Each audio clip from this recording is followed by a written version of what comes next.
On va faire une baguette. On va commencer par ça. La baguette. Plusieurs fois par semaine, Mamadou Yayaba vient se former ici.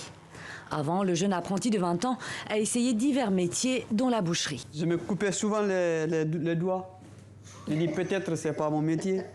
Alors Yaya s'est décidé pour la boulangerie. 280. Et là, j'aime bien manipuler la farine. Les pâtons, les manipuler et j'aime bien comme ça. Il faut que tu reprennes. Maltraité par sa famille, Yaya a dû s'enfuir de son village en Guinée à 14 ans. 2 ans de périple à travers l'Afrique avant d'arriver en France. Ici, il apprend le métier aux côtés de Patricia et Henri Pierre, des paysans boulangers qui le considèrent comme leur fils, à tel point qu'ils comptent sur lui pour reprendre les rênes de leur ferme et fournil. Quand tu vas reprendre l'entreprise, enfin l'exploitation, nous, on pourra t'accompagner le temps qu'il faut, mais pas trop longtemps, parce que nous, après, on va vouloir s'arrêter, tu comprends? Faire du pain, un métier exigeant avec des horaires difficiles. Impossible pour Patricia et Henri Pierre de trouver ou garder un bon apprenti. Yaya, lui, se dit prêt. Donc 10 plus les pains, 17, s'il te plaît. Mais pour l'instant, Patricia se retrouve tout de même seule à son stand. Et Yaya ne peut pas être sur le marché. Sans papier, on serait dans l'illégalité totale. Donc pour l'instant, c'est pas concevable. Mais dès mercredi, on a grand espoir que sa vie change radicalement. Mais pour cela, il a fallu aussi une solution radicale. Comme un autre boulanger avant elle, Patricia s'est mise en grève de la faim. J'encaisse un petit peu les 15 jours sans manger, donc pas trop d'énergie aujourd'hui, j'avoue. 15 jours sans manger et une pétition signée par 13 000 personnes pour obtenir des papiers pour Yaya. Et ça a porté ses fruits. La préfecture a accepté de revoir son dossier. Chez Emmaüs, où le jeune homme vit et travaille depuis 2 ans, tous se réjouissent pour lui.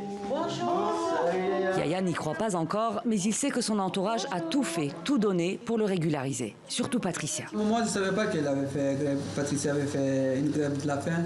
Il met sa vie en danger pour me sauver moi. Donc, jusqu'à 15 jours, tout ça, dans ma tête, ça refuse de disparaître. C'est là encore.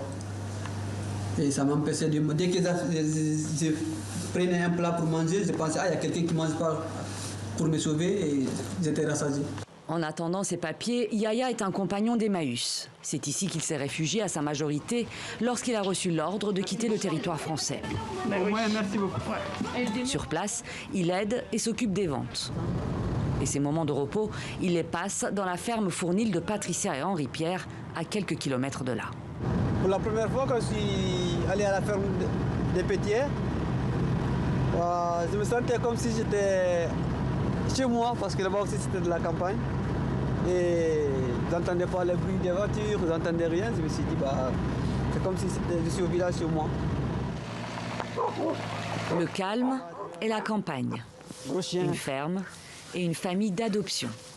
Comme un rappel de son pays, de sa vie d'avant, de son enfance perdue en Basse-Guinée.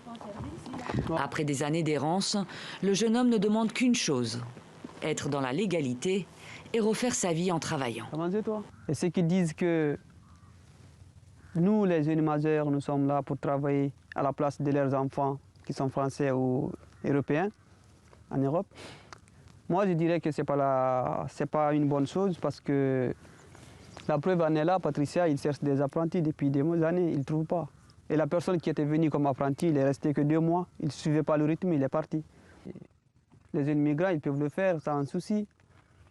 C'est pour ça qu'ils sont importants. S'il obtient ses papiers, Yaya commencera aussitôt son CAP de boulanger et s'installera enfin chez lui à la ferme pour de bon.